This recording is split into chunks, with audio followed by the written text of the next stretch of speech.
Si dos individuos se prestasen dinero entre sí, en lugar de pedirlo a un banco, no sería posible que este préstamo inflase la cantidad total de dinero circulante, ya que el prestamista no puede prestar lo que no tiene, cosa que los bancos sí pueden hacer.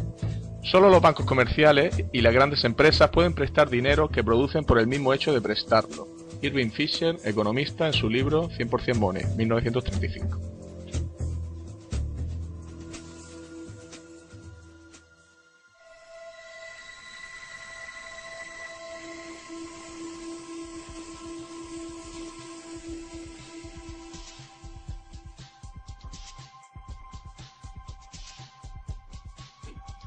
El estudio del dinero, por encima de otros aspectos de la economía, es un campo cuya complejidad sirve para distorsionar u ocultar la realidad, no para esclarecerla.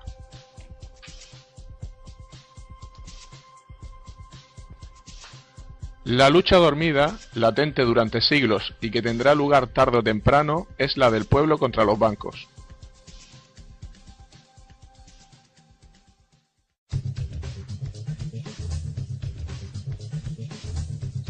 El dinero es deuda 2.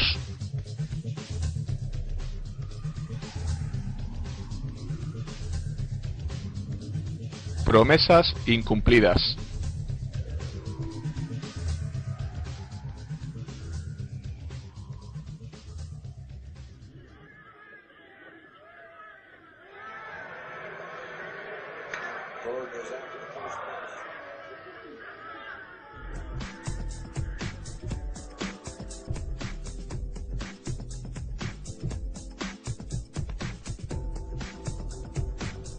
¿Queréis limonada?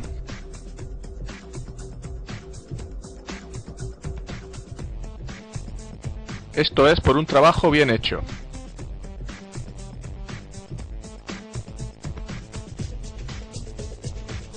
Desde luego estos chicos se buscan bien la vida. Vuestros ahorros estarían mejor en una cuenta bancaria.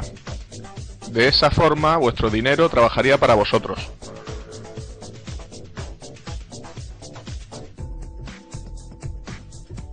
Hola, nos gustaría abrir 2 cuentas en el banco, por favor.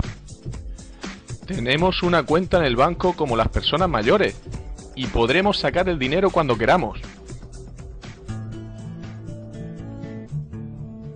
Quizás su primera experiencia al ingresar dinero en un banco fue similar a esta. Años más tarde, todavía recordará el balance de su cuenta corriente como si fuera su dinero, pero lamentablemente esto no es cierto. Si contratamos una caja de seguridad en el banco, los objetos valiosos depositados son todavía nuestros. Simplemente alquilamos espacio para almacenarlos. En lenguaje común, la palabra depósito significa guardar algo, pero su uso en el lenguaje bancario es sustancialmente distinto. El depósito bancario es en realidad un préstamo. La cantidad guardada o depositada en el banco en realidad indica lo que el banco nos debe. Registra solo la promesa del banco de pagarnos esa cantidad de dinero. Y este hecho es importante. La verdad es que desde hace tiempo nuestro dinero se ha convertido en el dinero que el banco utiliza para hacer lo que le plazca. Todo el dinero en el banco le pertenece a él, no a nosotros. Por ello, el banco nos paga intereses por los depósitos. En realidad, prestamos dinero al banco. None of it is ours. That's why the bank pays us interest. We have loaned the bank our money. Parece una simple discusión léxica, pero no lo es. Sabemos que podemos pedir al banco que nos devuelva nuestro dinero en efectivo en cualquier momento, pero no por ello cambia lo anterior. No es una discusión trivial, es importante. ¿Qué pasaría si algunos de nosotros supieran realmente el modo en que trabaja realmente la banca? Toda la economía actual se sustenta en un sistema de crédito bancario, y cuando ese sistema deje de funcionar, todo el mundo sufrirá. Impagos, embargos, bancarrotas, quiebra bancaria, rescates gubernamentales.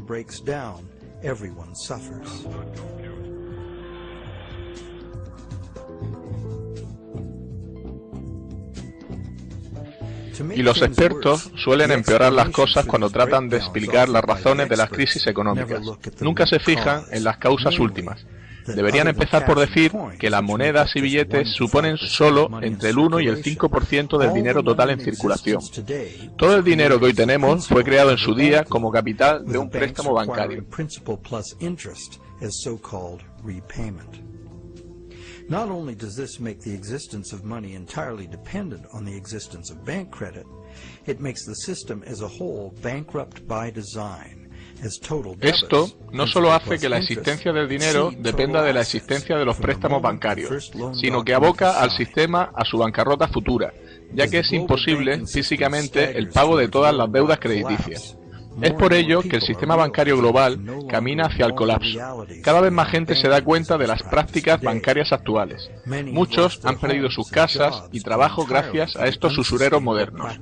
Va siendo hora de que la gente entienda qué es el dinero y fuerce cambios en su modo de producirse.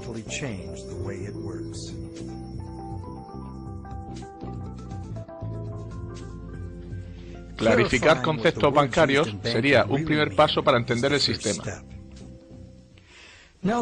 Ya sabemos que un depósito es en realidad un préstamo al banco.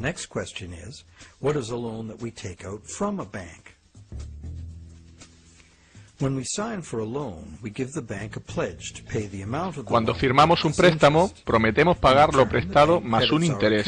A cambio de ello, el banco nos anota una cantidad en nuestra cuenta. Decimos que el banco ha puesto el dinero en nuestra cuenta. Lo único que ha hecho es hacer un apunte contable que refleja una promesa de pagarnos. Estamos hablando en realidad de un intercambio de promesas. Nadie ha dado nada al otro salvo promesas de satisfacer una deuda. Entonces, ¿quién presta y quién pide prestado en realidad? Los términos préstamo, prestamista y prestatario son realmente confusos. La verdad es que ambas partes realizan promesas de pagar, y en el proceso crearon algo llamado préstamo o dinero a cuenta, que puede ser legalmente utilizado como dinero.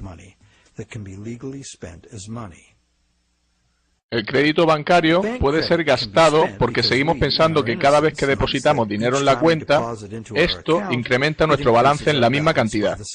De hecho, si no ponemos algo en nuestra cuenta, estará vacía. De este modo, se asume con naturalidad que el dinero depositado en la cuenta es algo puesto allí. La cuenta es una promesa en sí misma de pagar el dinero en monedas y billetes. De hecho, una promesa siempre indica que no tenemos lo prometido. Si no es así, ¿para qué necesitaríamos prometerlo? Ahora ya sabemos que todos los apuntes bancarios son promesas de pago, y que el banco y el prestatario simplemente intercambian promesas, y que solo con teclear un ordenador, la cuenta del prestatario consigue un balance positivo, sin nadie depositando físicamente dinero real. Ahora conoces el origen de lo que llamamos préstamo bancario. La banca comercial crea dinero anotado cuando autoriza un préstamo, simplemente añadiendo dólares en sus libros de cuenta a cambio de una promesa de pago futuro del prestatario.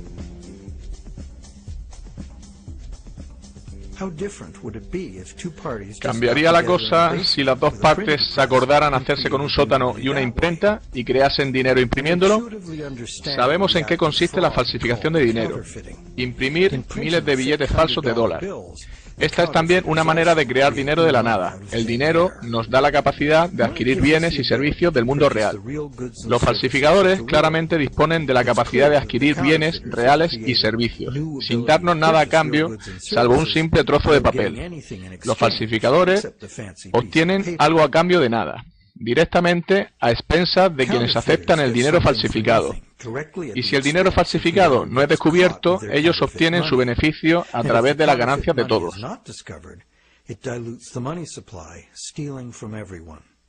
Falsificar es un delito grave y es fácil de entender por qué. Subvierte la norma social elemental: no robarás. Sin embargo, pedir un préstamo bancario también crea más poder de compra. A pesar de ello, en lugar de considerarlo una forma de robo, lo consideramos la base de nuestro sistema monetario.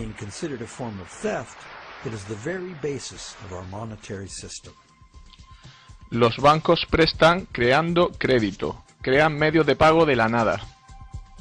¿Cómo puede llegar a ser una forma de crear dinero de la nada un crimen y la otra convertirse en una práctica económica habitual y la fuente de casi todo el dinero circulante? ¿Por qué sucede esto? Para entender cómo, necesitamos entender la historia de las leyes comerciales. Antes necesitamos entender la lógica intrínseca del proceso de préstamo.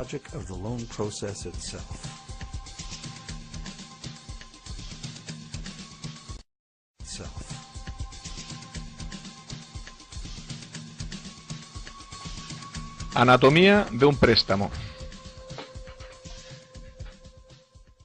El motivo. El prestatario quiere adquirir un bien que no puede permitirse hoy en día. Sin embargo, esta persona tiene la confianza de que tendrá suficiente dinero en un tiempo para pagar el precio original y una cantidad adicional llamada interés. Por ello, acude al banco a negociar un préstamo. Este cliente está en condiciones de prometer un dinero en el futuro. Sin embargo, por el momento no tiene dinero, por ello necesita el préstamo.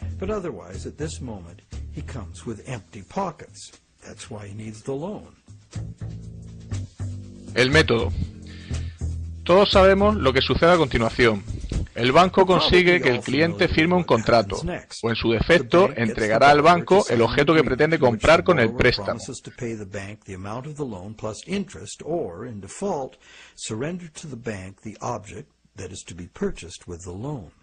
Esta operación se realiza miles de veces al día en todo el mundo. Pero existe un problema. ¿Cómo puede el cliente prometer algo que no posee todavía? Si yo quisiera pedirte un préstamo de $10.000 para un crucero por Europa, ¿podría poner como garantía el coche de mi vecino?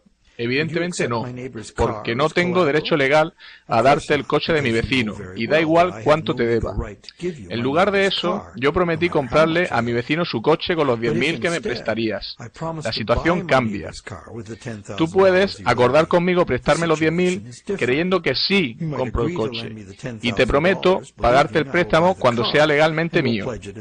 Sin embargo, hasta que se complete la venta, tus 10.000 no pueden estar asegurados por ningún título de propiedad sobre el coche.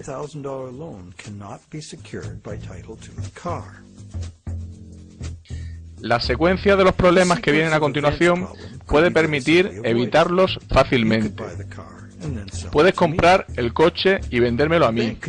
El banco lo hace de la misma manera. Si el cliente acude a un banco para comprar un bien, ¿por qué simplemente el banco no lo compra con su propio dinero y posteriormente lo vende puntualmente al cliente cobrándole un interés?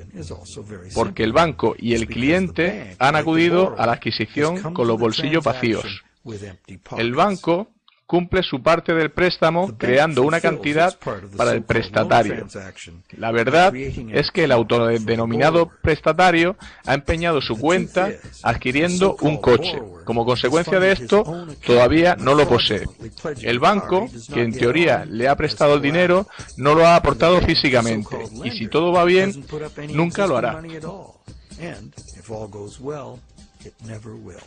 Aceptación del fraude.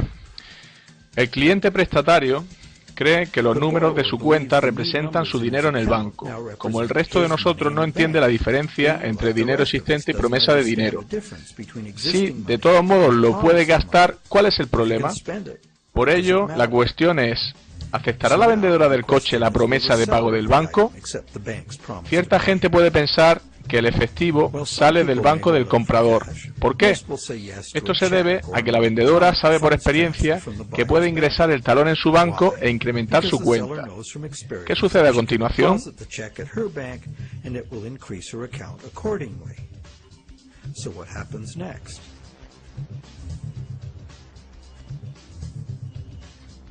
Equilibrando las promesas. Obviamente, el banco del comprador ahora debe al banco del vendedor la cantidad del préstamo. Por ello, puedes pensar que el dinero sale del depósito del banco que da el préstamo al del banco del vendedor. La promesa del cliente prestatario se ha transformado durante la transacción en una promesa de pago al banco del vendedor.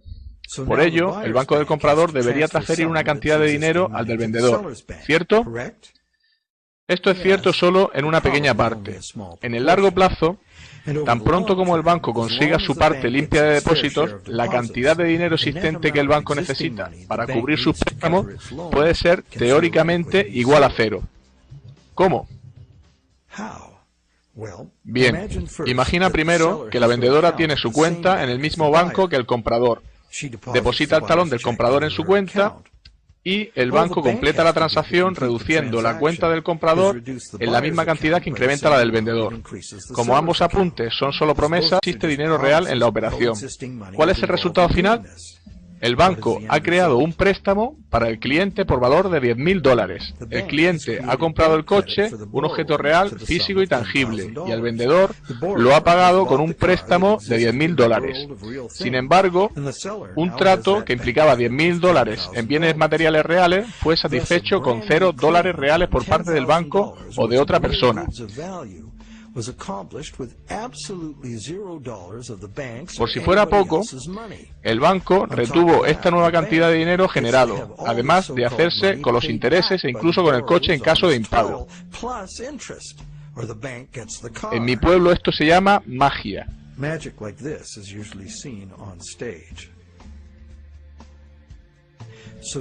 Veamos qué sucede si la vendedora deposita el talón en un banco diferente.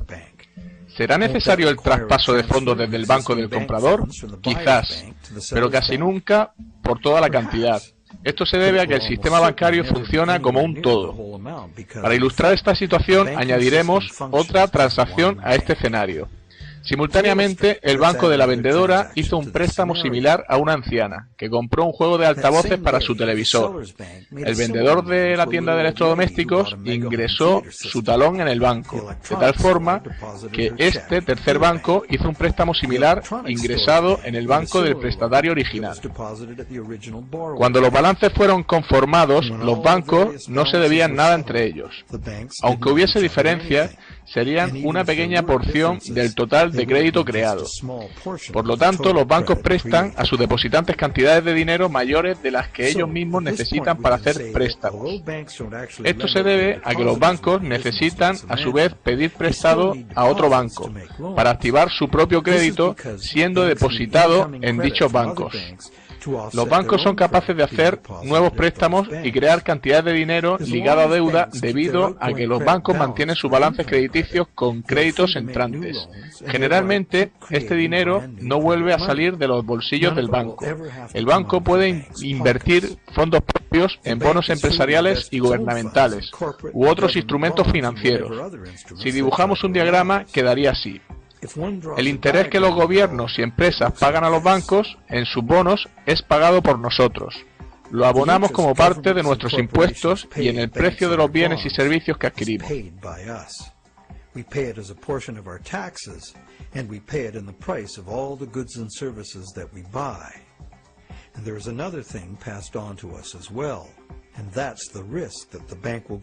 También nos sucede que el banco puede quebrar y no ser capaz de satisfacer sus promesas de pago. Ahora te preguntarás, ¿cómo puede un banco ir a la quiebra si no puso dinero en primer lugar? ¿Qué pueden perder ellos? La respuesta es que los bancos no son lo mismo que los falsificadores. A los bancos se les permite crear nuevo dinero, pero solo sirviéndose de reglas contables. Solo pueden fabricarlo anotando la deuda del prestatario como un activo. En el lado positivo está su balance, en el negativo firmado por el préstamo de su balance, o lo que los bancos llaman confianza en los depósitos creada por el banco. Cuando un cliente cae en el impago, el activo que aseguraba la transacción es embargado por el banco y vendido. En un mercado a la baja es muy común que el nuevo valor del bien no cubra el valor del dinero que el banco prestó, ya que éste se basaba en un valor previo superior. Esto debe mostrarse como una pérdida en los libros contables. Cuando los embargos suben y el mercado inmobiliario colapsa, el valor de los bancos se evapora de forma colateral, a medida que las casas bajan de precio, exponiendo al banco a enormes pérdidas. En verdad, solo se trataba de números creados de la nada, pero los bancos deben actuar conforme a dictados de esos números, y las consecuencias de que un banco vaya mal pueden incluir parálisis económica, desintegración social, caos financiero total, hambre y guerra. Quienes viven de los números pueden también morir a causa de ellos. Es terrible pensar en cómo una calculadora puede escribir un epitafio.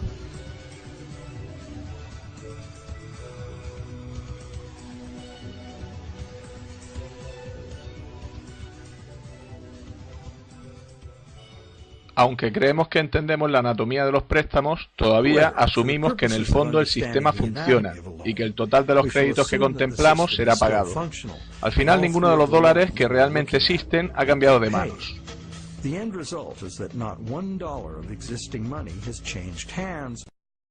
Pero 30.000 nuevos dólares de dinero crediticio fue creado y gastado, y cada uno de los 3 bancos consiguieron intereses por valor de 10.000 dólares.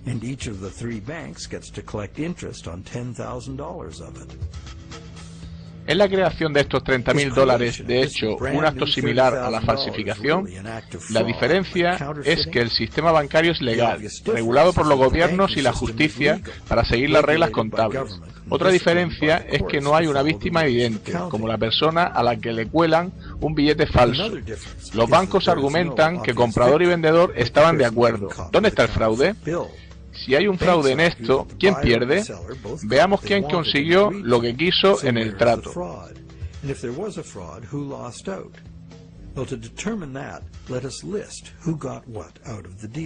El que pide prestado consigue el bien que desea en términos que está dispuesto a aceptar. Puede, maldiga haber pedido un préstamo cuando haga frente a los intereses, o quizá viva felizmente agradecido de haber conseguido el préstamo.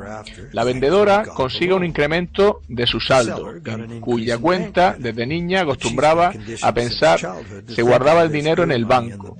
Confía que podrá gastarlo cuando sea necesario y a voluntad. Lo que a la vendedora le importa es que le paguen todo. Está contenta. ¿Alguien resulta perjudicado como resultado del negocio? ¿Hemos contemplado todas las partes en esta transacción? También está el banco, que consigue recaudar intereses gracias a su promesa de pagar.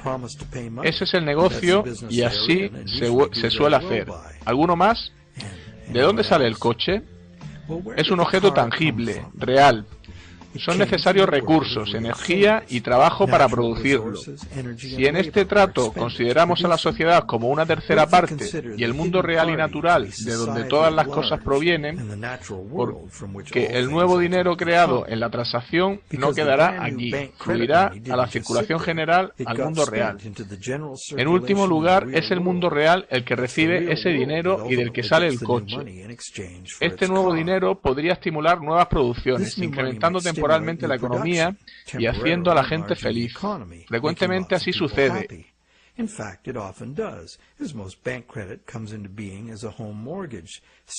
Y la mayoría de los préstamos son hipotecarios. Sin embargo, después de este uso productivo inicial, este nuevo dinero creado reaviva el flujo monetario porque reduce el poder adquisitivo de la mayoría de los consumidores una ínfima cantidad.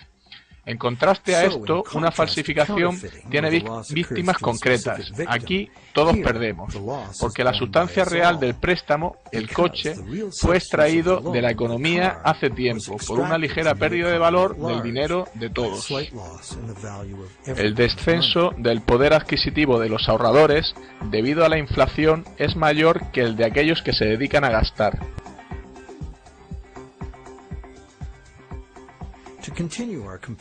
Siguiendo con la comparación entre falsificación y préstamo bancario, nos encontramos que la primera es generalmente detectada y el dinero puesto fuera de la circulación, causando una pérdida directa a quien lo aceptó. No hay garantía de cuándo será detectado, ni una agenda para su retirada de la circulación. El crédito bancario es también puesto fuera de circulación cada cierto tiempo. Cuando se devuelve el préstamo, la parte principal o capital de cada pago se extingue. Recuerda que casi todo el dinero existente hoy en día se debe al crédito bancario. Sin embargo, cada dólar que llega a manos del banco queda registrado para ser utilizado algún día en amortizar capital de un préstamo, con lo que se retira de la circulación a la economía en forma de intereses a depositantes de una cuenta u otras obligaciones del banco.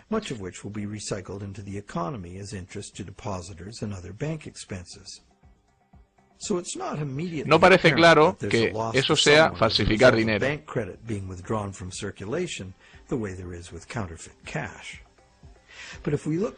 Pero si miramos más detenidamente, encontramos algo interesante. No necesitamos más que conocimientos aritméticos elementales para entender el poder que nos da controlar los flujos monetarios. ¿Y por qué el sistema actual necesita expandir continuamente la deuda o llegará al colapso? Si la tasa de dinero creado cae por debajo de la tasa de dinero destruido, la cantidad total de dinero en uso se reducirá. Esto se llama deflación, porque el flujo de dinero se deshincha como un balón. El resultado es menos dinero referido a los bienes y servicios disponibles.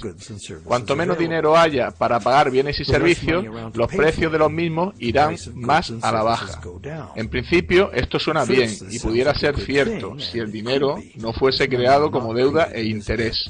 La deflación es un buen negocio para quienes no están en deuda, pagado en bienes y servicios a nuestra elección.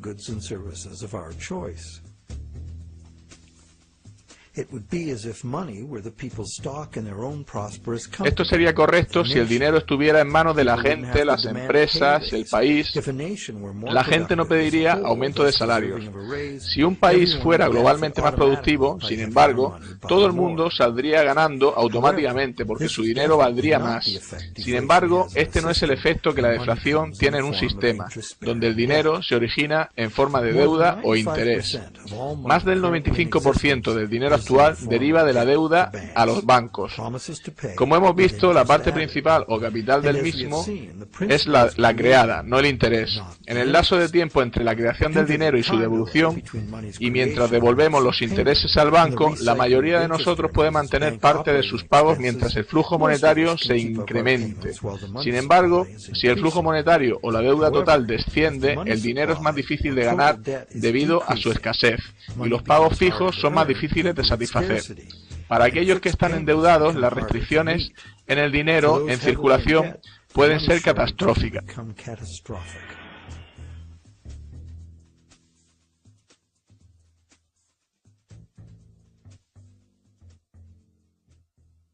La economía mundial descansa en el consumidor. Si deja de gastar el dinero que no tiene en cosas que no necesita, estamos acabados.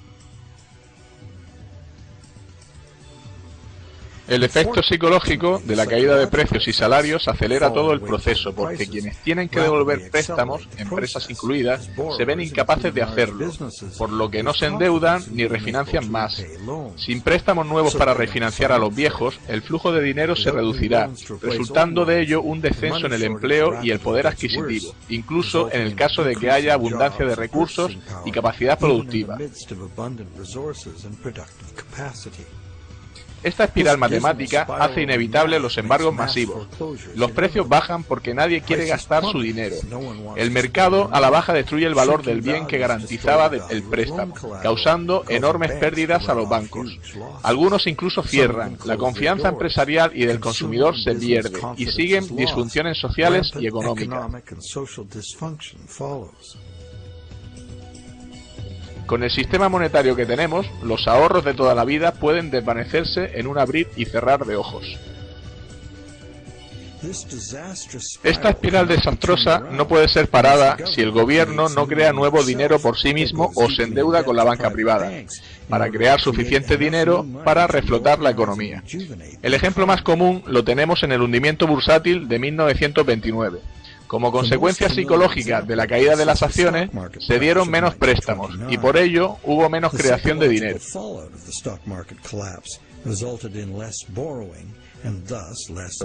La Reserva Federal no hizo nada para evitar la deflación y en 1932 el flujo de dinero se había reducido a un tercio.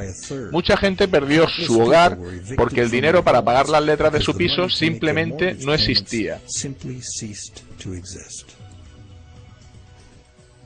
En 1932, Franklin Delano Roosevelt llegó a la presidencia de Estados Unidos. Su New Deal se basó en recuperar la economía restaurando el flujo monetario. Para contrarrestar las restricciones monetarias, pidió préstamos a la banca privada. Las fábricas comenzaron a contratar, pero solo cuando la guerra llegó se dieron cuenta de que serían necesarios trabajos e inversiones económicas fuertes para ganarla. Paradójicamente, fue el dinero gastado en la Segunda Guerra Mundial el que terminó con la Gran Depresión.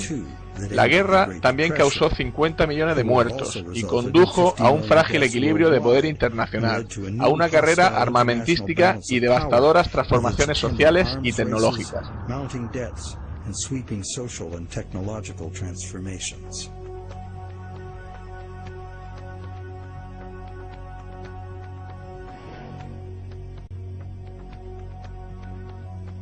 Cuando un gobierno depende de la banca para conseguir dinero, ellos y no los gobernantes controlan la situación, ya que la mano que da está por encima de la que toma.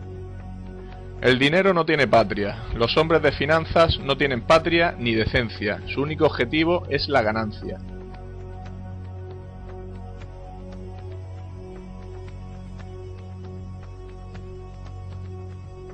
No volvería a hacer la guerra en favor de ciertas inversiones deleznables de los banqueros. Solo hay dos cosas por las que vale la pena luchar: para defender nuestros hogares y por la Carta de Derechos de nuestra Constitución. Hacer la guerra por cualquier otra razón es simplemente un crimen. No hay nada para nosotros salvo caer cada vez más profundo en deudas con el sistema bancario para conseguir las cantidades de dinero cada vez mayores que la nación necesita para su expansión y crecimiento. Nuestro sistema monetario no es mejor que una trampa.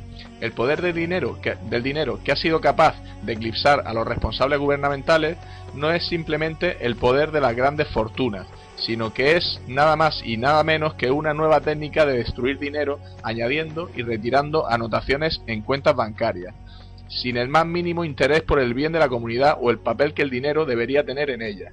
Permitir que eso derive en beneficios a particulares es crear primero un brazo secreto e ilegal del gobierno y por último un rival con fuerza suficiente para subvertir cualquier forma de gobierno. Un sistema monetario justo es la única alternativa. El ciclo de bonanza y pérdidas económicas es generalmente llamado ciclo de los negocios, como si fuera algo natural, como el ciclo del carbón o el agua. Estos ciclos naturales son dirigidos por el sol, pero ¿qué guía el ciclo de los negocios? Una respuesta es la creación y flujo de dinero, que como vemos depende de los préstamos. Veamos lo que pasa durante el periodo de vigencia de un préstamo. Ya sabemos que un préstamo no es más que la promesa de pagar de un banco, que el banco crea en su libro de cuentas. Eso es lo que sabemos. La promesa de pago del banco es generalmente gastada en un bien o servicio, y se le permite circular, haciendo fácil y sencillo el intercambio de estos bienes o servicios. Como medio de intercambio, hoy prometemos pagar dinero. Making the efficient exchange of goods and services easier to accomplish. As a medium of exchange, today's Nada supera su usabilidad y flexibilidad. Sin embargo, no se crea dinero para pagar el interés, con lo que se trata de una situación a la larga imposible de resolver. Es decir, si los prestatarios tuvieran que pagar todo el interés que se debe de golpe, tendrían que luchar por una cantidad de dinero circulante existente, que sería en todo caso inferior a lo que deben. El porcentaje que sería incapaz de cancelar sus préstamos sería simple de calcular. Sin embargo, el interés generalmente se paga a lo largo del tiempo y no de una vez. Si los ingresos por intereses revirtiesen al flujo económico como gasto, estarían disponibles para ser gastados repetidamente. Entendido esto, es relevante saber si los intereses son de hecho impagables.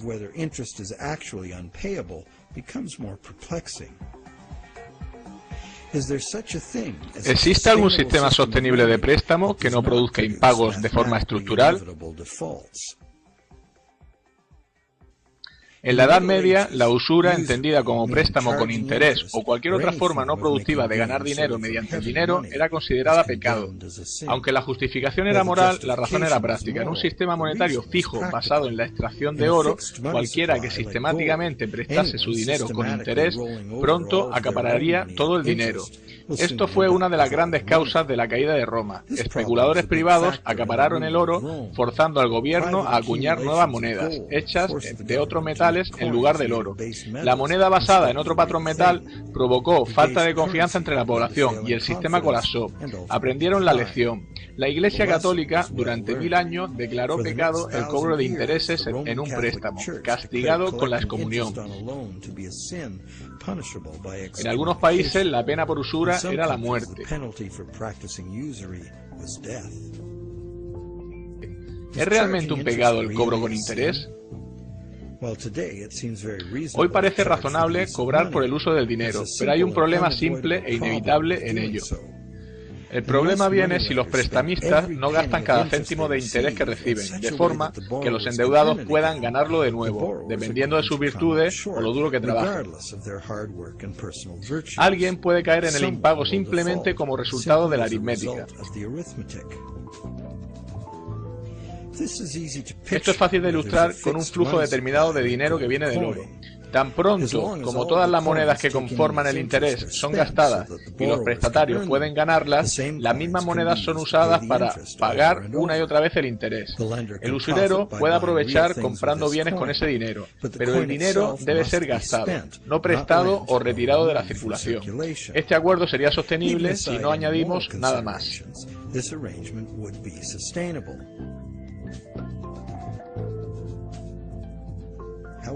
Sin embargo, si las monedas que eran parte del interés son represtadas como interés, son eliminadas de la circulación o guardadas, va a existir una falta de circulación de moneda para pagar las deudas.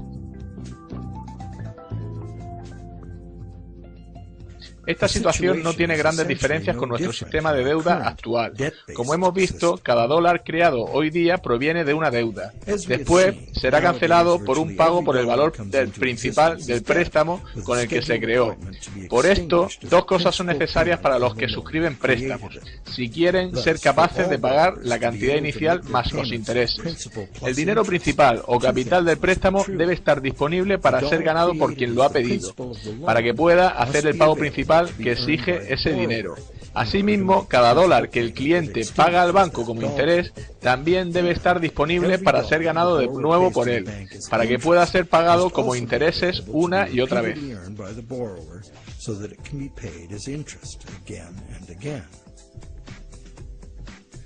Hay un dicho que ha ganado popularidad acerca de los préstamos, y es que como los bancos gastan el rendimiento de las operaciones en interés para depositarios y en forma de dividendo para sus accionistas, en realidad existe suficiente dinero libre en circulación para realizar todos los pagos. Sin embargo, esa idea es de una extrema simpleza. Aquí se muestra lo que sucede si alguien como tú, yo o un prestamista no bancario obtiene un dólar y lo presta con interés. Bien, ahora el mismo dólar es propiedad de dos prestamistas y se le añaden dos intereses. Además, este dólar es prestado, repagado y represtado por el prestamista secundario. Ya no está disponible para satisfacer los intereses del préstamo principal que lo creó, salvo como parte de otro préstamo.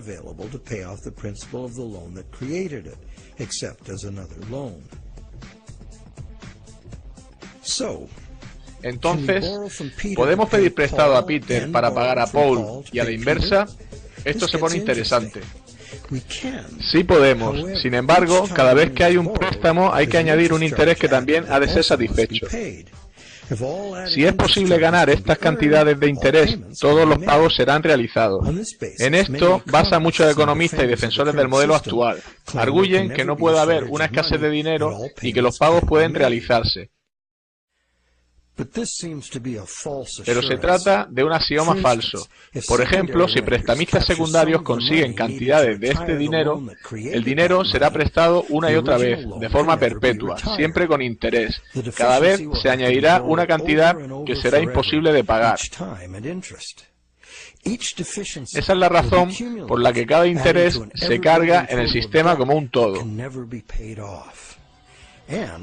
It stands to reason that for each added interest charge in the system as a whole, something extra is demanded. Algo extra del sistema en su conjunto sería necesario para que fueran pagables.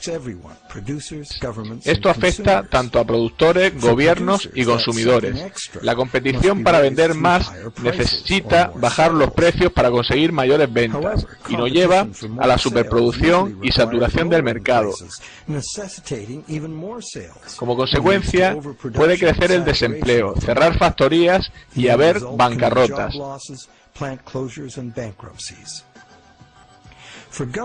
Los gobiernos salen al paso incrementando los impuestos. Subir los impuestos resta dinero a la economía productiva, lo que conlleva una reducción de la capacidad de los contribuyentes. Cuando lo necesitan los gobiernos piden préstamos y afrontar en el largo plazo más intereses.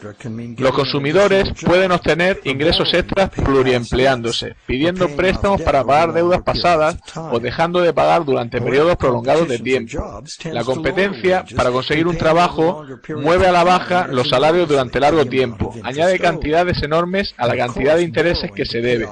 Y pedir prestado para cancelar deuda es como querer cerrar un agujero cavando. Es la situación en la que nos encontramos ahora. Los productores no pueden vender más porque los consumidores no pueden permitirse comprar. Los gobiernos creen que bajar los impuestos estimula el consumo, compensando de esta forma los escasos ingresos de los consumidores, que compiten por un mismo puesto de trabajo.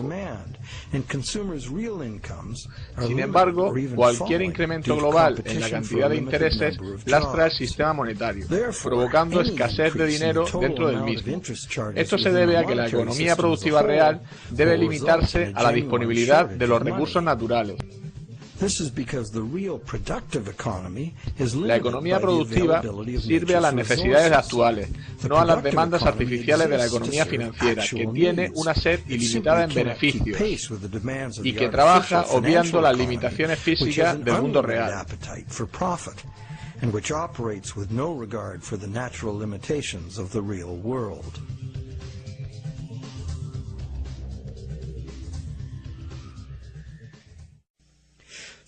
Creer que siempre habrá dinero para pagar los intereses pudiera parecer razonable. Sin embargo, está lejos de ser cierto. Debería serlo al 100%, pero es imposible.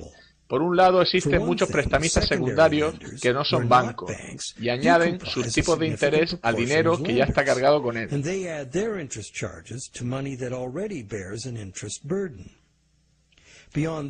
Más allá de esto, tenemos la expectativa de que el dinero genera dinero. Se fabricaría y estaría en condiciones de ser ganado el dinero necesario para gasto, en lugar de ser prestado con usura o invertido para obtener ganancias. Sin embargo, podemos concluir que esas dos condiciones, que deberían ser verdaderas para todos los deudores de préstamos, tanto en el capital como en el interés, y que por eso estarían en condiciones de cancelar su deuda, no se dan en el sistema actual. No existe en el sistema actual restricción alguna a la refinanciación por terceros del dinero que fue creado como préstamo. No existe intención alguna de los bancos de poner las ganancias a disposición de los deudores para ser ganadas y que puedan pagar sus deudas. Muy al contrario, los bancos invierten esos beneficios en conseguir más beneficios. Pero no solo son los bancos los causantes de esto. Cualquiera que entra en el ciclo del préstamo contribuye a hacer más grande la burbuja, a expensas de quienes no serán capaces de conseguir dinero para cancelar sus deudas y que se verán obligados a refinanciarlas hasta ser embargados.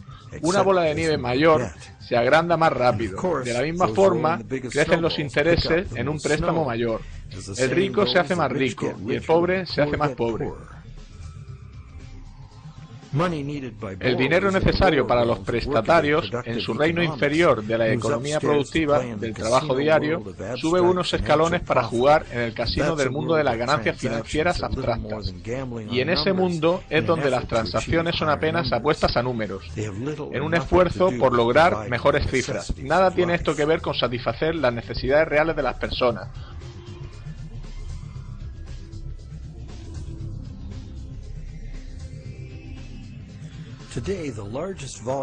Hoy la mayor cantidad de dinero está cambiando de manos, como si de un juego de azar se tratara. Las bolsas, el mercado de la deuda y otros elementos financieros son manejados por bancos y fondos de inversiones para obtener el máximo beneficio posible. El volumen del comercio en los mercados de divisas extranjeros en una sola semana sobrepasa el volumen total del comercio mundial de bienes reales en un año. El dinero está continuamente manejado por especuladores, buscando beneficios en las fluctuaciones monetarias que existen solo en la economía de casino en que se mueven. ¿Y en qué medida es impagable el monto de intereses de la deuda de hoy? Solo podríamos saberlo con certeza juntando todo el dinero del mundo.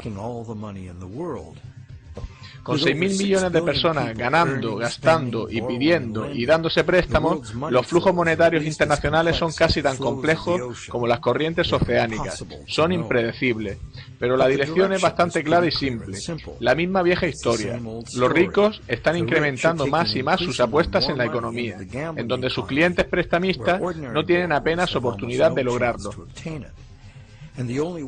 La única posibilidad de subsistencia del sistema es crear más dinero, y como el dinero se crea como deuda, la única manera de sostener el sistema es crear más deuda de forma que sea, incluyendo créditos para clientes poco fiables, para gastos enormes de defensa y seguridad estatales y rescates a bancos.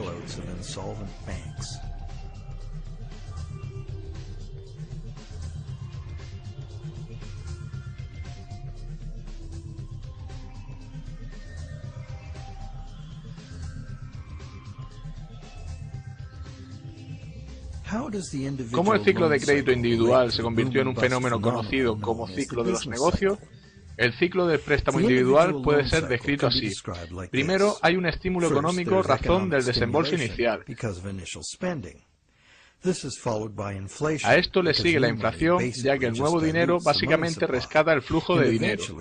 Eventualmente, a la inflación le sigue la deflación. Las refinanciaciones de préstamo gradualmente van extinguiendo el dinero circulante. Mientras el ciclo del préstamo individual coincide, ambos ciclos pueden suavizarse, pero crea una oferta de dinero y precios bastante estables, aunque al menos en parte es necesario el incremento del flujo de dinero, ya que el dinero para pagar el interés no fue creado. Este es el modelo en el que se basa nuestra economía. Evitar espirales deflacionarias y mantener a raya la inflación constituye el arte de la economía, que se define ampliamente como lograr la llamada estabilidad de precios.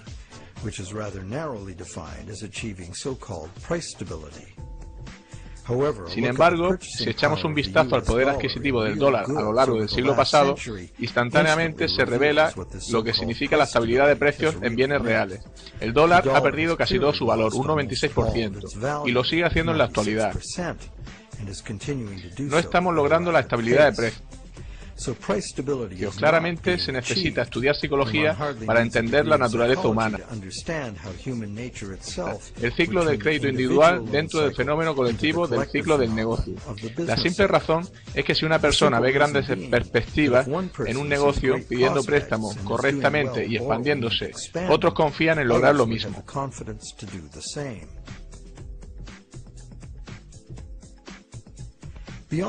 Más allá del efecto psicológico, si un negocio se basa en la expansión del crédito, sus proveedores y distribuidores necesitan hacerlo también, o perderán el negocio en favor de alguien que lo haga.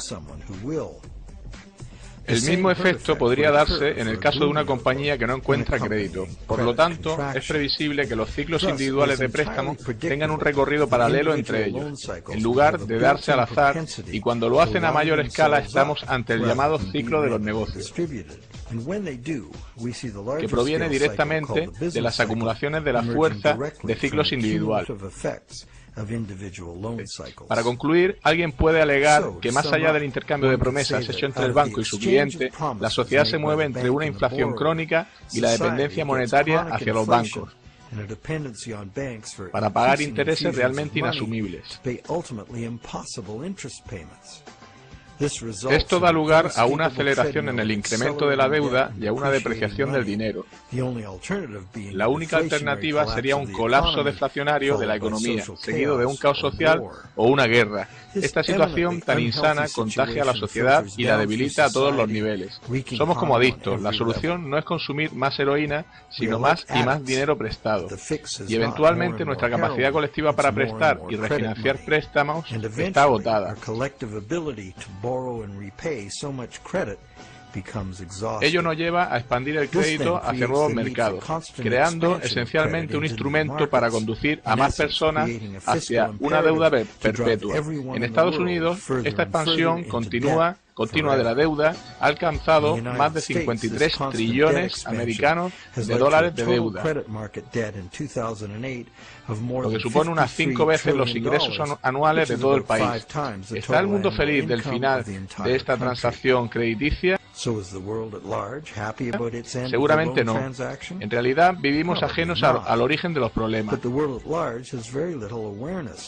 La banca actual es un sistema ilusorio, basado en la falsificación y que busca el control social. ¿Qué pasa con los bancos? ¿Cómo consiguen ganancias como resultado de esto?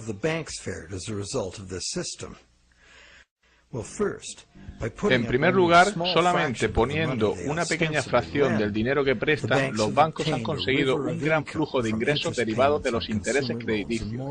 En segundo lugar, usando su poder crediticio para comprar grandes cantidades de bonos gubernamentales y empresariales, y de esta forma controlan los gobiernos y la industria. En tercer lugar, manejando los impagos y embargos, como vemos inevitable.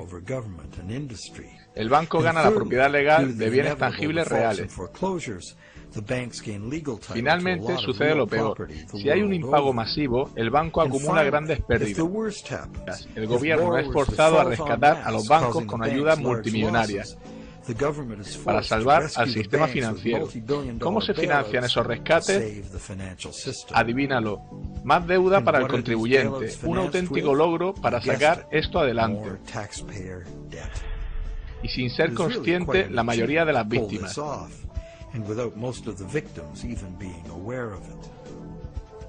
Si estás pensando que debería haber una ley, en realidad hay un conjunto de ellas que legaliza esto. ¿Cómo un sistema como este llega a convertirse en ley? Volvamos a Inglaterra a mediados del siglo XVII para contestar. Cuando el saqueo se convierte en una forma de vida para un grupo de hombres que viven juntos en la sociedad, en poco tiempo ellos mismos crean un marco legal que lo autoriza y un código moral que lo glorifica.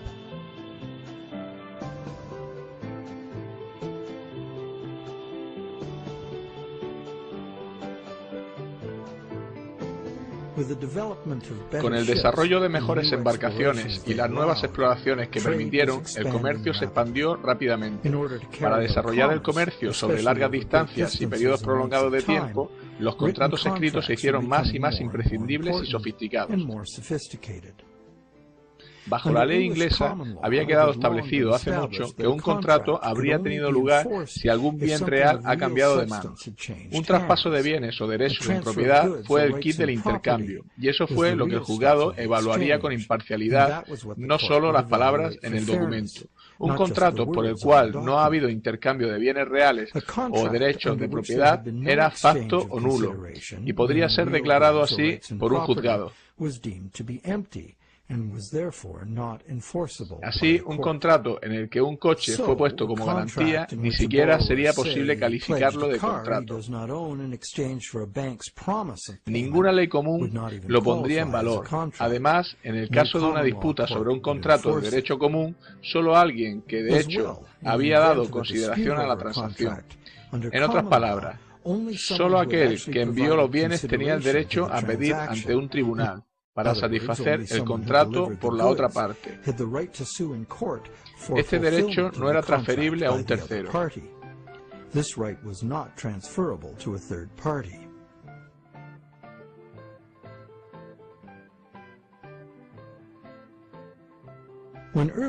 Cuando los comerciantes pioneros iban en expedición con bienes, compraban los bienes de su país con moneda local y los vendían en moneda extranjera de un país distinto.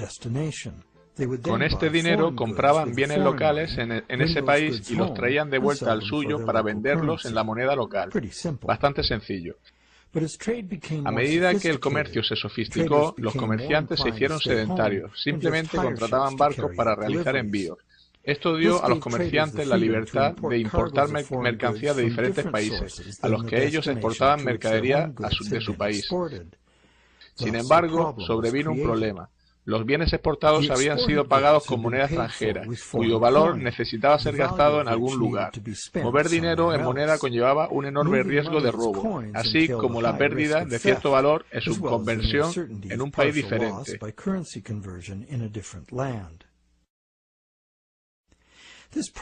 Este problema en los pagos a distancia fue superado por el uso de letras de cambio. Una letra de cambio era una orden firmada de un ordenante a un comerciante, exigiendo que el pago de una suma de dinero a la persona que se identifica como beneficiario. Estaban asegurados por firma y no podían hacerse valer ante un tribunal por un tercero ajeno a las partes originales. Por lo tanto, no estaban acostumbrados a un ladrón o una tercera parte. Probablemente te has dado cuenta que eran los predecesores de los talones bancarios. El ordenante daba instrucciones para que el banco pagase al beneficiario, una persona cuyo nombre se citaba una cierta cantidad de dinero. Esto funcionaba para las transacciones entre conocidos entre sí. La letra de cambio se usaba como una orden de pago en una moneda diferente y lejana, pero los comerciantes pronto quisieron más flexibilidad, generalizar las letras de cambio para pagar a cualquier tipo de comerciante, incluso en la misma moneda, usando letras de cambio como el dinero mismo. Para ello, estas letras debían poder ser utilizables y exigibles por terceros. Como veremos, este fue el momento en la historia del derecho que abrió paso a nuestro sistema bancario. Un tercero, que podría haber comprado onerosamente una letra de cambio sin estar implicado en el intercambio original, no podía esperar el amparo de un juzgado para hacer valerla, y en base al contrato cobrar la deuda. Este hecho hizo que las letras de cambio de terceros fueran un riesgo inaceptable. Para poder seguir usándolo y garantizar su pago, esencialmente equivalentes a dinero, la ley debería ser revisada para contemplar este incipiente instrumento. En Inglaterra, por una serie de decisiones legales desde 1664 a 1999, este problema fue solventado imprimiendo letras cambiables por terceras partes.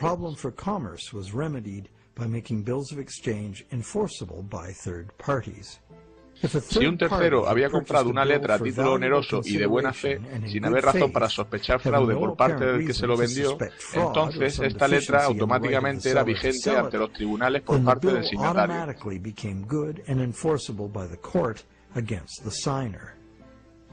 ¿Qué significa este cambio? Significa esencialmente que cualquier letra de cambio se consideraría legítima una vez vendida. Las letras de cambio y otros tipos de promesas firmadas de pago podrían ser traspasados y hechos valer en un juzgado, exceptuando los talones, justo los que los mercaderes querían. Ahora los contratos de deuda podrían ser vendidos como cosas y hacer negocios sería mucho más fácil. No solo eso, sino que abrió un nuevo mercado para los buscadores de ganancias, comerciando con letras de cambio propias. El mercado de la deuda había nacido.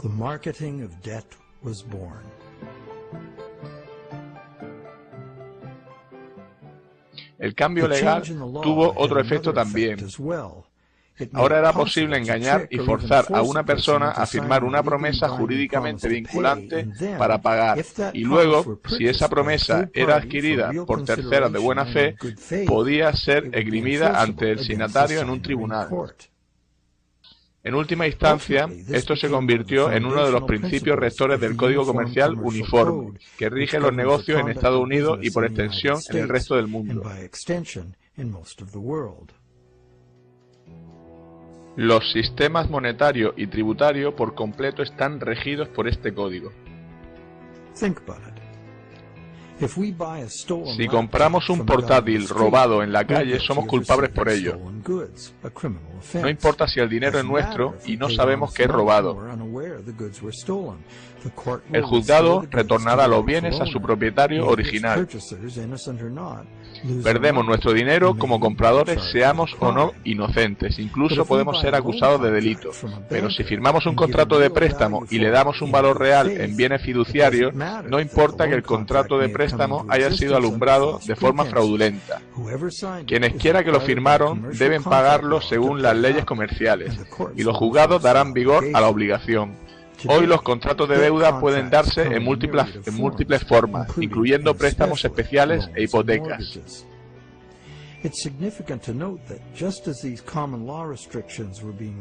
Es relevante saber que tras eliminarse las restricciones legales fue fundado el nuevo Banco de Inglaterra. Fue el primer banco autorizado a crear dinero de la nada, y los contratos del nuevo banco se hicieron totalmente vigentes ante el prestatario. El banco obtiene beneficio de los intereses de todo el dinero que creó de la nada.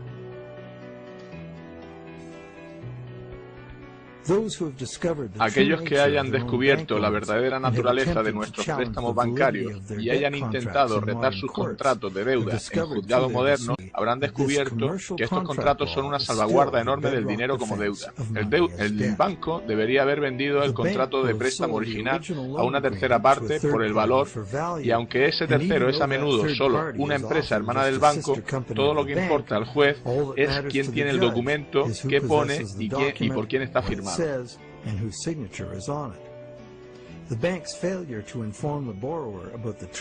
El banco no informó bien al prestatario acerca de la naturaleza del contrato de préstamo, y la ausencia de dinero en efectivo por parte del banco no es relevante.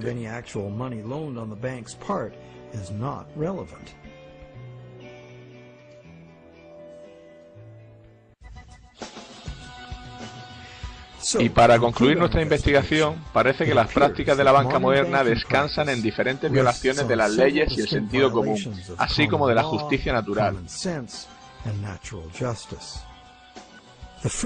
La primera violación es el fraude que comete el que presta, al apropiarse de una propiedad que no posee todavía, y el banco es cómplice, ya que a sabiendas acepta la promesa fraudulenta como soporte para el crédito que crea. La segunda violación es la negativa del banco a revelar la verdadera naturaleza del contrato. El banco lo llama préstamo, lo que lleva al endeudado a pensar que le están prestando una cantidad de dinero. Como sabemos, el banco solo ha empeñado su palabra, reflejándolo en un apunte informático, una promesa que el banco sabe que quizá no tenga que cumplir.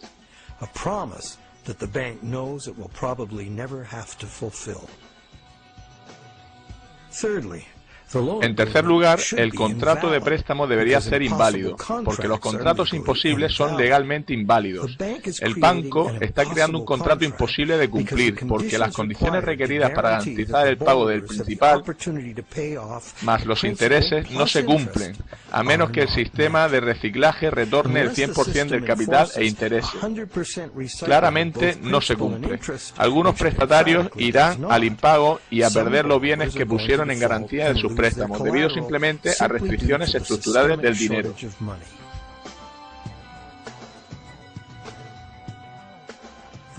La cuarta violación es la de la ley natural por el derecho contractual, la que confiere legitimación automática a cualquier contrato si el mismo es vendido a terceros por un valor considerable. Alguien que no posee algo no puede darlo mejor que quien sí lo posee. Pero quizá el mayor fraude de todos es que la mayor parte del pueblo que produce la riqueza real del mundo está en deuda y en riesgo de perder todo lo que han trabajado en manos de los bancos, que han convertido el dinero en meras promesas de pago. ¿A dónde nos lleva esto? Somos rehenes de una economía que crece cada día más rápido. Para mantener el sistema es necesario un flujo monetario.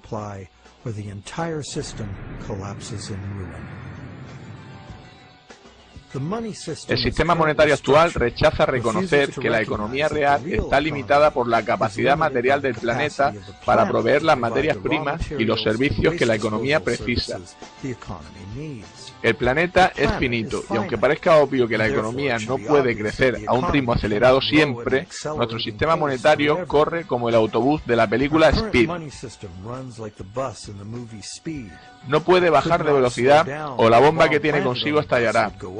Y nuestra situación es todavía peor, porque la tasa de endeudamiento debe acelerarse o la economía entera se hunde. La noción de crecimiento perpetuo e infinito es posible. Esto es una gran falacia de la economía moderna, una desilusión fatal, nacida de la envidia. Probablemente es inevitable un hundimiento social, ambiental y económico sin precedentes, gracias a este sistema monetario incapaz de adaptarse a esta realidad.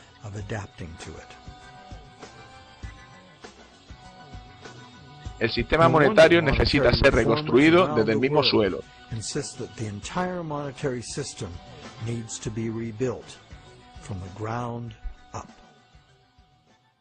El negocio bancario no conlleva el fraude, lo es en sí mismo. ¿Y cuál es la solución?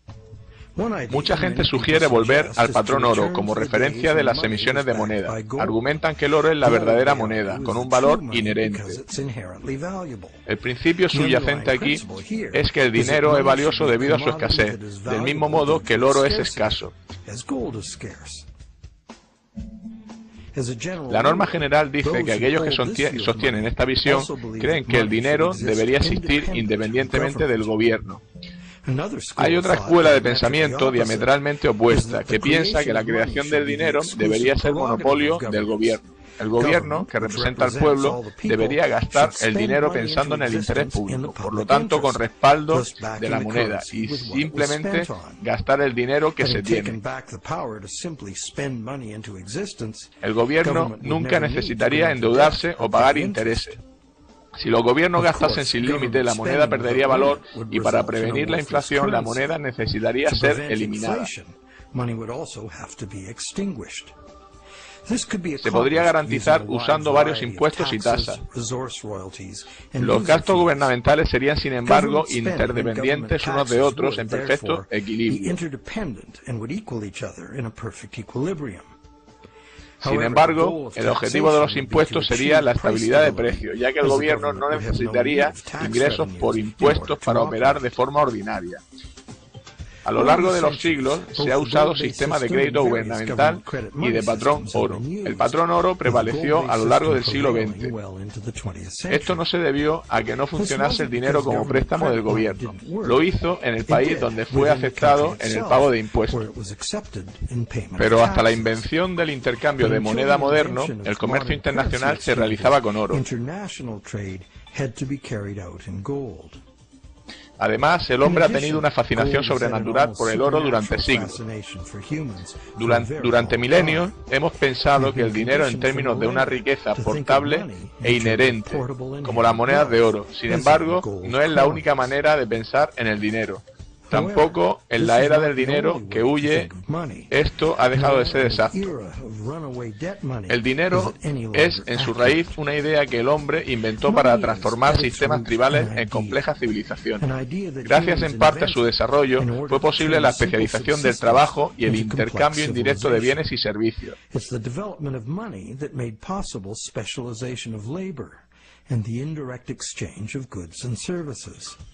La historia del dinero va desde el trueque, pasando por las monedas y los billetes apoyados en oro, al dinero digital y ahora en las promesas de pagar ese dinero electrónico.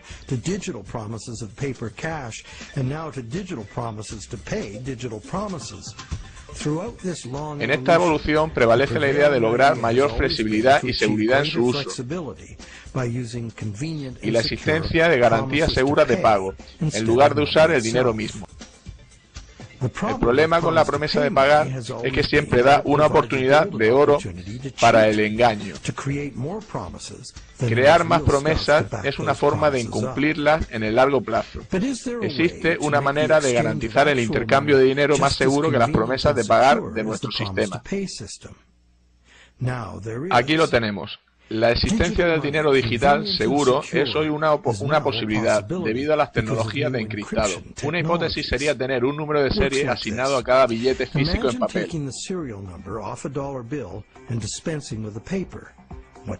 ¿Qué tienes? Un dólar digital. Un dólar digital que puede ser transferido a cualquier parte del mundo por ordenador, de forma fácil y seguro como promesa de pago. Pero, y este es un gran pero, el dinero digital, aun siendo electrónico, es también como el metálico. No puede estar en dos lugares a la vez. Por ello, la multiplicación de promesas puede ser prevenida insistiendo en el pago, ya sea en moneda, papel o de forma digital. No necesitamos mantener este dinero digital en un banco, ya que es de por sí seguro y puede ser transferido por Internet. Como dinero transferible, de forma instantánea, podría incorporar funciones inteligentes imposibles para otros tipos de moneda. Por ejemplo, calcular su propio valor mediante una fórmula matemática, eliminando la especulación, manipulación o errores humanos, por ejemplo.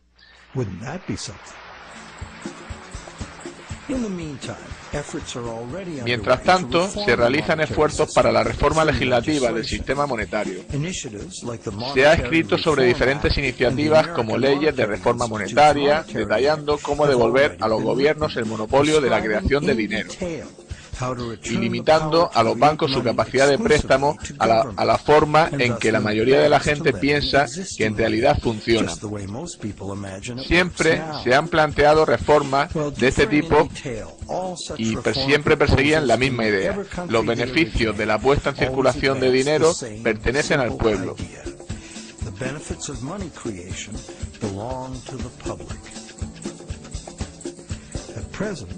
Hoy el dinero no es creado en beneficio de la sociedad, sino en beneficio de los bancos privados.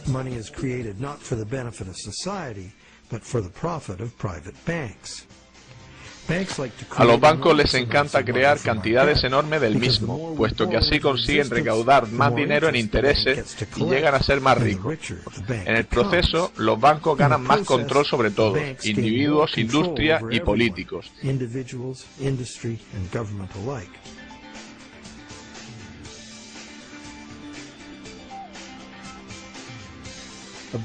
El dinero abundante conduce a burbujas especulativas que frecuentemente hace a quienes están dentro del sistema más ricos. Estas burbujas inevitablemente explotan por cada petición de interés impagable. Hay muchos perdedores, gobiernos incluidos, que además de verse cargados con la crisis y deudas enormes, deben aumentar los impuestos para rescatar a los bancos, que son parte del problema. De otra manera, el sistema se hundiría.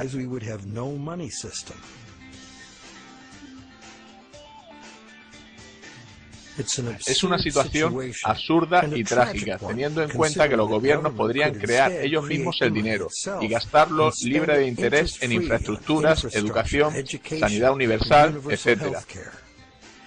La mayoría de ese dinero, libre de deuda, se incorporaría a la economía como salario, circulando para beneficio de todos. Este tipo de dinero abundante apoyaría una economía productiva revigorizada en la que los ahorros de la gente podrían basarse en préstamos reales basados en dinero existente.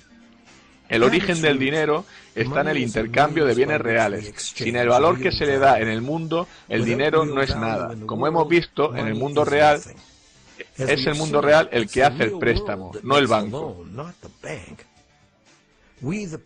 Las personas, su trabajo y las materias primas y los animales son la fuente de la riqueza real. Asimismo, la creación de dinero y sus beneficios pertenecen al interés público, no a la banca privada. ¿Qué hay del interés? Como hemos visto, los intereses nos crean un problema aritmético que solo se puede solventar de tres maneras.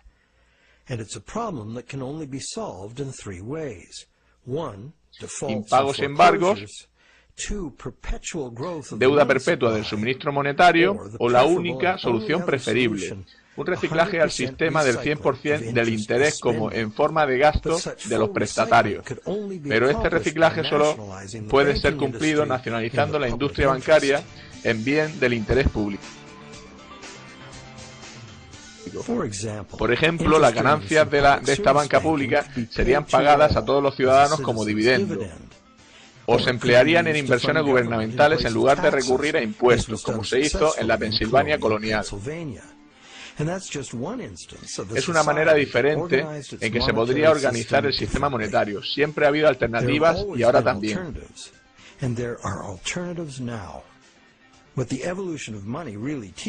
Lo que la evolución del dinero nos enseña es que el valor real del dinero es muy simple y sencillo. Hay diversas maneras de crear dinero útil. Por ejemplo, el dinero puede ser simplemente una promesa privada de pago, una promesa del dueño de un bien o servicio, como el intercambio de tiempo o el sistema LED. Miles de estas unidades de cambio existen ya, en círculos de confianza. Sus miembros pueden presumir del honor de darse crédito a ellos mismos. Dichas monedas podrían ser un salvavidas a pequeña escala para un eventual colapso del sistema bancario convencional. Cuando el dinero escasea, o por el contrario hay hiperinflación, una unidad de cambio propia basada en el trabajo puede sostener la economía local. ¿Son propuestas radicales? ¿Qué opinas? Existen retos sin parangón ante nosotros. Jamás el crecimiento exponencial nos permitirá sostener una deuda monumental, que debe incrementarse para prevenir el derrumbe del sistema cual castillo de naipes. Afrontaremos incrementos en la desigualdad en el acceso a la sanidad, la deuda que es ya asfixiante, las quiebras bancarias y catástrofes sociales y medioambientales. Si no cambiamos radicalmente el curso, debemos transformar nuestro sistema monetario para adaptarnos al futuro. En primer lugar, necesitamos estudiar diseños monetarios que se puedan adaptar a un retroceso económico profundo, sin inducir a embargos y bancarrotas masivas.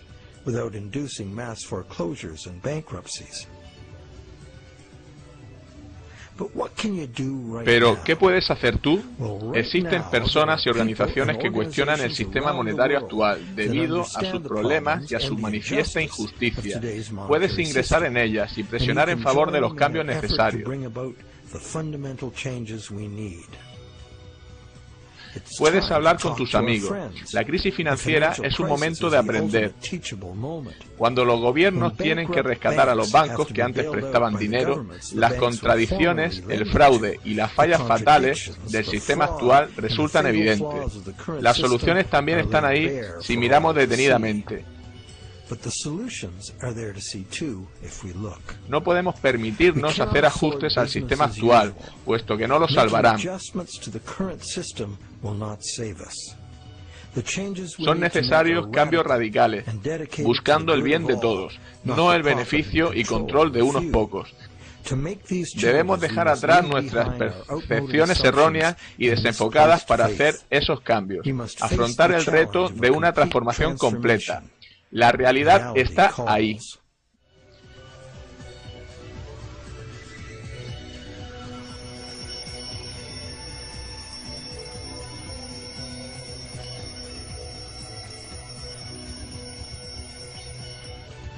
El dinero no paga nada, nunca lo hizo ni lo hará. Esos bienes y servicios solo pueden ser pagados por otros bienes y o servicios. Es un axioma económico tan viejo como el hombre. Solo cuando haya muerto el último árbol, el último río haya sido contaminado y se extinga el último pez, nos daremos cuenta de que el dinero no se come. Bueno, ¿queda alguien ahí?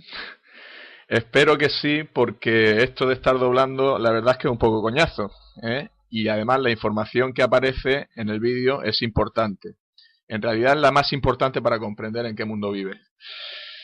Yo os pido disculpas por los errores de traducción que haya podido cometer y sobre todo por lo que no he entendido y no haya sabido explicar bien, pero bueno, yo supongo que no habréis tenido demasiados problemas.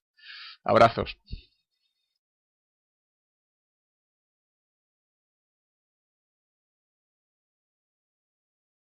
Por ello, el banco nos paga intereses por los depósitos. En realidad, prestamos dinero al banco. That's why the bank pays us interest. We have loaned the bank our money. Parece una simple discusión léxica, pero no lo es. Sabemos que podemos pedir al banco que nos devuelva nuestro dinero en efectivo en cualquier momento, pero no por ello cambia lo anterior.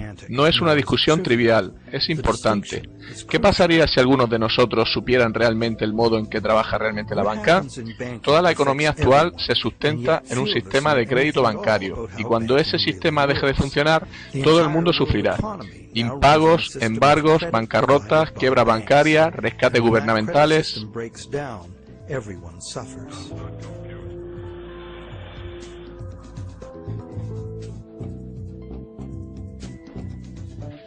Y los expertos suelen empeorar las cosas cuando tratan de explicar las razones de las crisis económicas. Nunca se fijan en las causas últimas. Deberían empezar por decir que las monedas y billetes suponen solo entre el 1 y el 5% del dinero total en circulación. Todo el dinero que hoy tenemos fue creado en su día como capital de un préstamo bancario. Not only does this make the existence of money entirely dependent on the existence of bank credit, it makes the system as a whole bankrupt by design. Esto no solo hace que la existencia del dinero dependa de la existencia de los préstamos bancarios, sino que aboca al sistema a su bancarrota futura, ya que es imposible físicamente el pago de todas las deudas crediticias. Es por ello que el sistema bancario global camina hacia el colapso. Cada vez más gente se da cuenta de las prácticas bancarias actuales. Una promesa siempre indica que no tenemos lo prometido. Si no es así, ¿para qué necesitaríamos prometerlo? Ahora ya sabemos que todos los apuntes bancarios son promesas de pago y que el banco y el prestatario simplemente intercambian promesas y que solo con teclear un ordenador la cuenta del prestatario consigue un balance positivo, sin nadie depositando físicamente dinero real. Ahora conoces el origen de lo que llamamos préstamo bancario. La banca comercial crea dinero anotado cuando autoriza un préstamo, simplemente añadiendo dólares en sus libros de cuenta a cambio de una promesa de pago futuro del prestatario.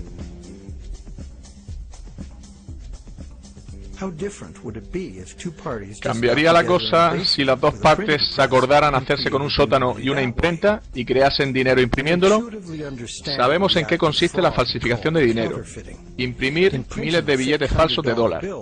Esta es también una manera de crear dinero de la nada. El dinero nos da la capacidad de adquirir bienes y servicios del mundo real. Los falsificadores claramente disponen de la capacidad de adquirir bienes reales y servicios, sin darnos nada a cambio, salvo un simple trozo de papel.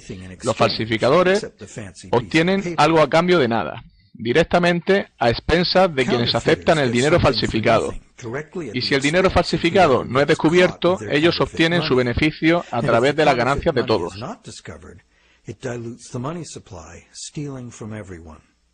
Falsificar es un delito grave y es fácil de entender por qué. Subvierte la norma social elemental: no robarás. Sin embargo, pedir un préstamo bancario también crea más poder de compra. A pesar de ello, en lugar de considerar...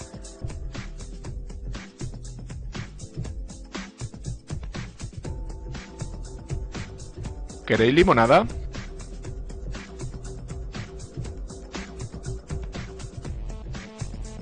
Esto es por un trabajo bien hecho.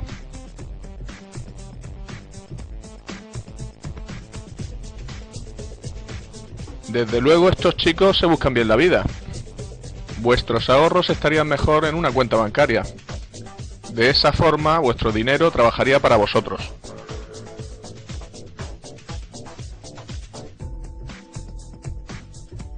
Hola, nos gustaría abrir 2 cuentas en el banco, por favor. Tenemos una cuenta en el banco como las personas mayores y podremos sacar el dinero cuando queramos. Quizás su primera experiencia al ingresar dinero en un banco fue similar a esta. Años más tarde, todavía recordará el balance de su cuenta corriente como si fuera su dinero, pero lamentablemente esto no es cierto. Si contratamos una caja de seguridad en el banco, los objetos valiosos depositados son todavía nuestros. Simplemente alquilamos espacio para almacenarlos. En lenguaje común, la palabra depósito significa guardar algo, pero su uso en el lenguaje bancario es sustancialmente distinto. El depósito bancario es en realidad un préstamo. La cantidad guardada o depositada en el banco en realidad indica lo que el banco nos debe. Registra solo la promesa del banco de pagarnos esa cantidad de dinero. Y este hecho es importante. La verdad es que desde hace tiempo nuestro dinero se ha convertido en el dinero que el banco utiliza para hacer lo que le plazca. Todo el dinero en el banco le pertenece a él, no a nosotros.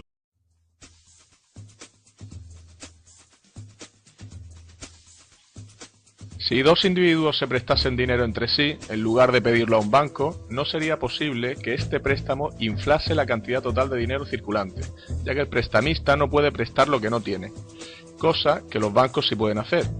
Solo los bancos comerciales y las grandes empresas pueden prestar dinero que producen por el mismo hecho de prestarlo. Irving Fisher, economista, en su libro 100% Money, 1935.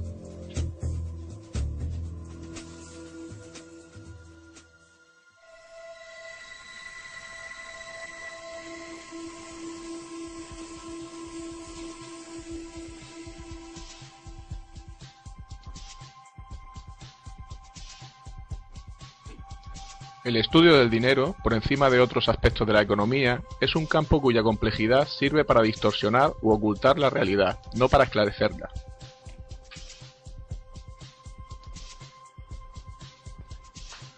La lucha dormida, latente durante siglos y que tendrá lugar tarde o temprano, es la del pueblo contra los bancos.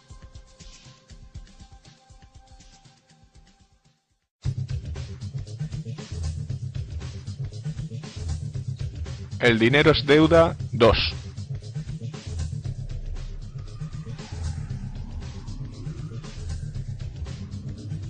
Promesas incumplidas.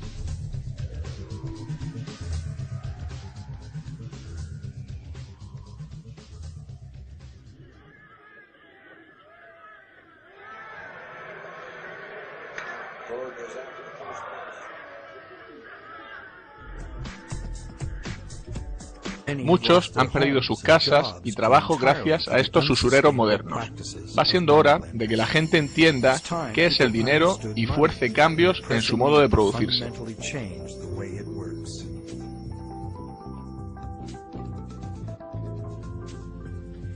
Clarificar conceptos bancarios sería un primer paso para entender el sistema. Ya sabemos que un depósito es en realidad un préstamo al banco.